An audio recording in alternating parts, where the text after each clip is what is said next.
Sicer se vam je že zgodilo, da ste prišli domov in je bil dec siten kot driska. Pa kaj, imajo moški tudi PMS? A je možno, da tudi moškim nihajo hormoni?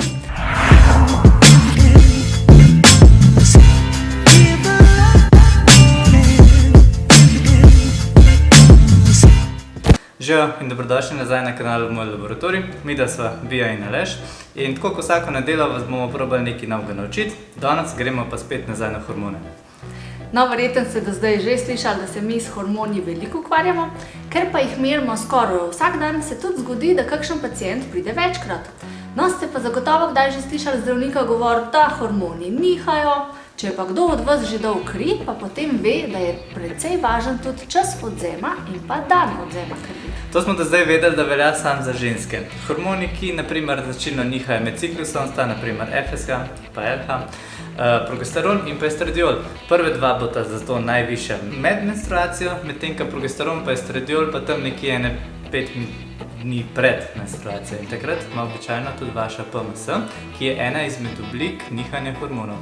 In tako pridemo tudi do hormonskega neravnovesja, ki je sicer naravno, ampak se veste, kakšen mesec je pa še posebej zoprno.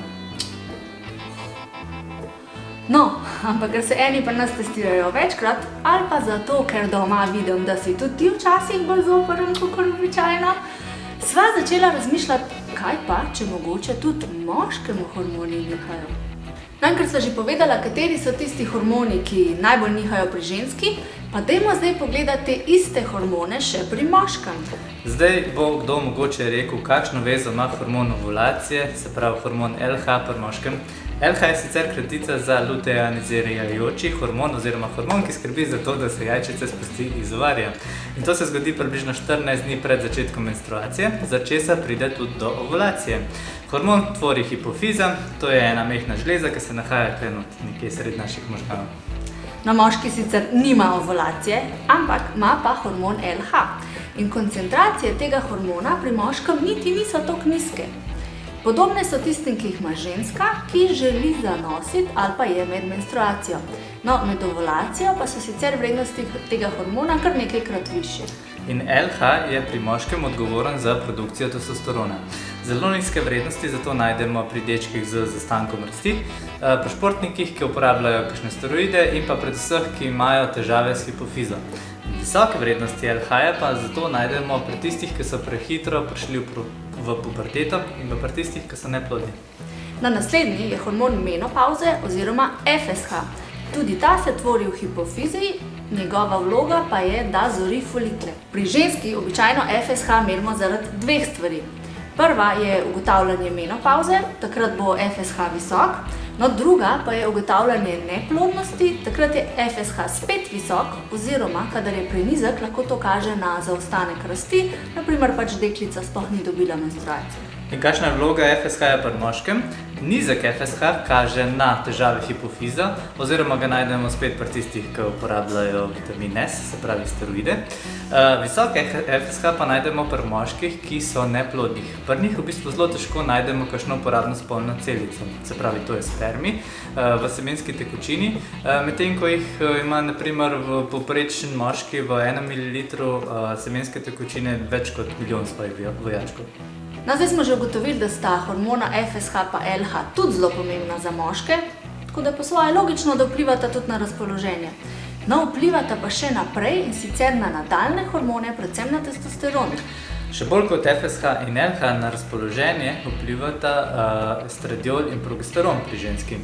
Prej omenjenemu PMS-ju se pridruži še estrogenska dominanca. Kako se občuti? Vprašajte žensko, ki je v perimenopavzi. Takrat mi izmerimo zelo visok estradiol in pa nizek progesteron, kar vodi v tako nihanje razpoloženja, napade potenja, vzhajanje na tehtnici in tako naprej. In pri moških je progesteron sicer manj pomemben, imamo pa zato nekje 10-krat več testosterona kot ženske. In zato, ker ga imamo toliko več, potem nihanje tudi toliko bolj občutno.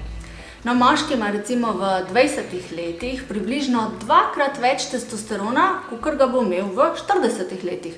Posledice tega pomanjkanja so pa potem tudi precej očitne na videz, se pravi povečan trebuh, nezainteresiranost za spolnost in pa sitnoba. No, to se pa že sliši kot menopavza, a ne? In ta pojav ni nekaj, kar bi si midva izmislila. To ima tudi ime. Reče se iritabilen moški sindrom oziroma IMS. In sindrom je posledica predvsem nihanja testosterona in je zato bolj intenziven, ko je pač to nihanje, se pravi, ko imamo več ali pa manj testosterona, bolj občutno. Ali torej testosteron niha podobno kot drugi hormoni pri ženski? Dajmo zdaj to preveriti. Tukaj imamo vrednosti testosterona pri moškem, ki smo mu 15krat v enem mesecu vzeli kri. In na drugi strani imamo žensko, ki smo ji prav tako 15krat v mesecu vzeli kri. Precej podobno, ne?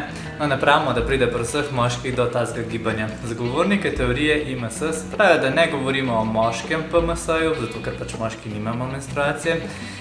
So pa ta nihanja zato različno izrazita in tudi lahko različno dolga. No, zakaj pa sploh pride do tega nihanja? Najpogostejši razlog je običajno nezdrav življenjski slog. To pomeni premalo gibanja, nezdrava prehrana, premalo spanca. No, drug razlog pa tiči v stresu, naštejemo lahko še staranje, kajenje in tako naprej. Tako da naslednjič, ko vam vaš dragi očita, da ste sitni zaradi PMS-ja, mu mirno zabruste, da on ima pa IMS. In kakšen bo takrat? Bomo nedružabni, jezni, preobčutljivi, razdražljivi, tesnobni, depresivni, nezainteresirani za spolnost. Imamo glavobole, smo napeti, prepirljivi in pa nestrpni, skratka samo jajca. Zanimivo je tudi to, da simptomi varirajo. Najbolj so zato očitni zjutraj.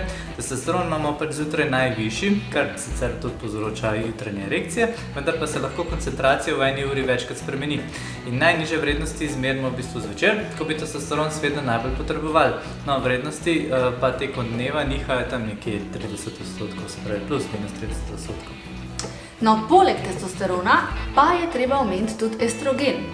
Da bi lažje razumeli, kaj počne eden in zakaj je rabimo drugega, mogoče tale primer. Moški normalen testosteron rabi za vzburjenost. Večina ga tudi ima in zato doživi erekcijo. No, za vzdrževanje te erekcije pa moški potrebuje estrogen. Moški, ki ima tako normalen testosteron, ampak nizek estrogen, bo sicer dosegel erekcijo, ampak ni zainteresiran za spolnost. No, lep primer so spet steroidni uporabniki, ki dodajajo testosteron, estrogen pa običajno zavirajo. In zakaj je previsok estrogen problematičen pri moškem? Primarno se estrogen tvori iz testosterona in normalno ga imamo lih prav. Če pa imamo preveč testosterona, ker smo ga pač preveč dodali, gre višek v estrogen, ki je potem previsok. In previsok estrogen se začne nabirati v maščobnih celicah, ki jih imamo največ okrog pasu. In visok estrogen potem tudi vodi v pojav dojk pri moškem in pa razdražljivost. No in ker mi moški ne jokamo in ne govorimo prijateljicam o svojih težavah, smo zato v zanikanju in na svoj način rešujemo težave. Se pravi, obtožujemo druge oziroma pripisujemo posledice zunanjim dejavnikom, na primer stresu. In tako imamo tudi mi moški izgovor za tiste bolj sitne dni. Ampak, a se da v zvezi s tem nihanjem hormonov kaj narediti? Mogoče par rešitev. V primeru, da imate moški IMS kar naprej, pogovorite se z zdravnikom. Če ste pa recimo tam med 45 in 55 letom, ste namreč lahko že v andropauzi, kjer je v bistvu padec testosterona in nihanje hormonov in s tem razpoloženja tudi čist naraven pojav. Se pravi normalen. Če pa niste v tej starosti, pa imate vsem te težave, dajte se pogovoriti z zdravnikom. Mogoče so pa za nihanje krivi še kakšni drugi vzroki, ki jih midva nisva omenila. Potem preverite svoje hormone. Ne rabite testirati vseh, samo preverite testosteron. In če je vaš testosteron normalen, potem je ok. In če tej vrednosti potem preštejete plus minus 30% in je testosteron še vedno normalen, potem je še vedno ok. Lahko pa delate tudi stvari za dvig testosterona. Testosteron se namreč na naraven način da tudi precej dvigan. Kako? Poglejte ta video. Zdaj, eden izmed nasvetov je tudi to, da če imate preveč kil, potem poskusite s kakšno dieto. Dieta bo uspešna, če vam bo posedla v vaš lifestyle. No, na koncu pa še več gibanja. Če niste aktivni, bo zadosti že 20 minut na dan. Če pa ste med tistimi bolj aktivnimi, potem pa dajte se v teh 20 minutah vsaj na polno spotiti. Ok, tako da tudi pri nas moški hormoni nihajo. Tudi mi imamo neke spolne hormone, ki diktirajo, kako se bomo odrezali zvečer in tudi na to se da vplivati. No, zdaj pa je na vas, kako boste te informacije uporabili. Če vam je bil video všeč, nama zato stisnite like, lahko ga pa delite z vašim dragim, ki bo imel naslednjič PMS. IMS. No, mi dva imamo zdaj za pomer še ene par testosteronov in zato greva zdaj nazaj v lep, tako da se vidimo naslednjič. Vi pa še naprej skrbite za svoje zdravje. Čau. A se pravi, si tam z estrogenom? Ja.